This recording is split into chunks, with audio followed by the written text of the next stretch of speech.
what kind of games these narcissistic individuals like to play? Have you ever wondered whether there were any emotions involved at all when a narc is in a relationship with a victim? What exactly are the goals of a narc in a relationship anyway?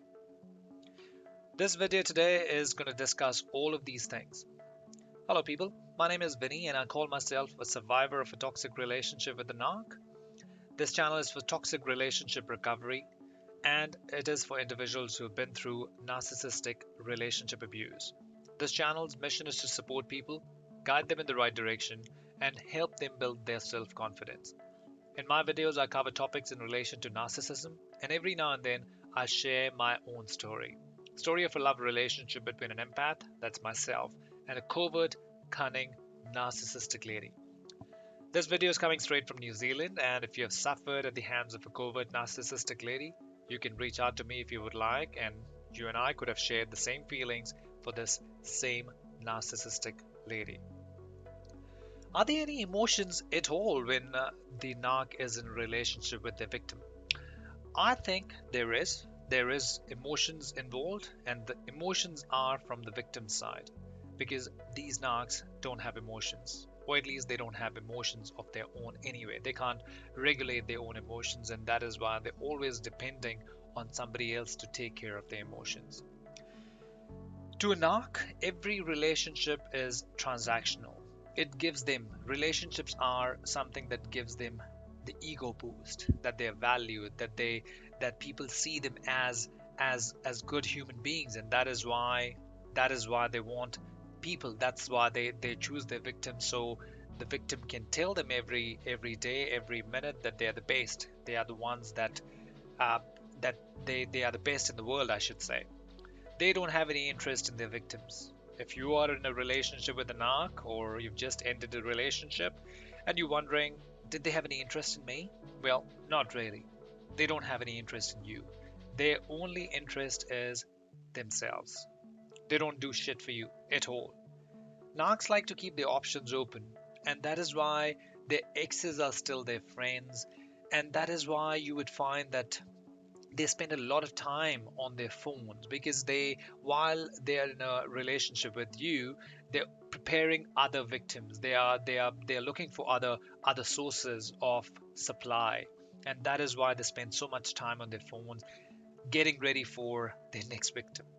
They do something called ghosting, which is they vanish and they appear again with some crazy story of their own. Either they left their phone at their school, or they were busy and they slept early, or these kind of things. This would never happen in a love bombing phase, but this would generally happen when they've kind of lost interest in you and they are devaluing you and they are also planning on discarding you. They generally go hot and cold. They love bomb you. Once you get close to them, they pursue you like crazy.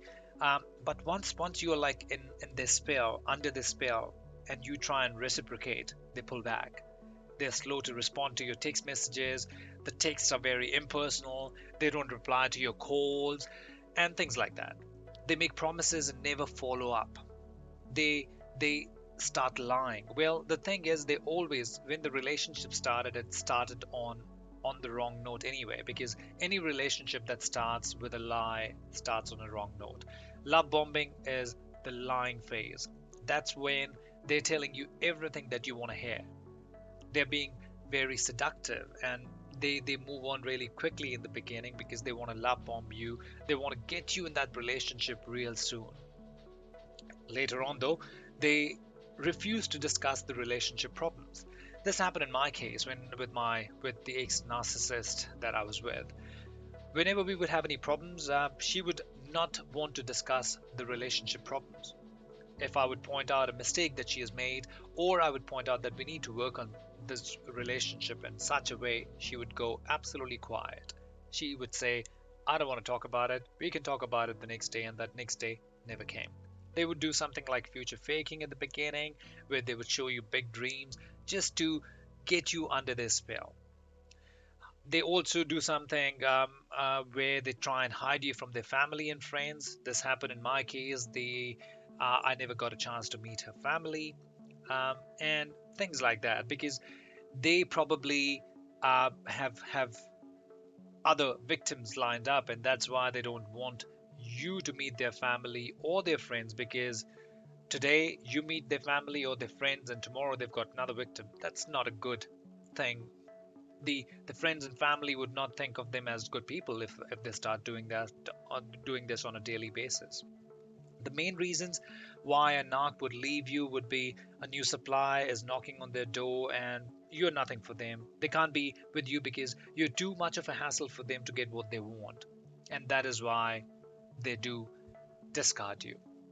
Anyway, so this was something about the games that these narcissistic individuals play. Just one small note: female narcs, what they really want. This is all from the research that I've done. It's either acts of service, material gifts, or sex.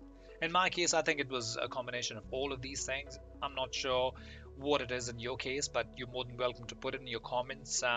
What exactly is it that your narc wants from you? For now, I just have to say, you look after yourself, love yourself, and I'll talk to you again. Bye for now.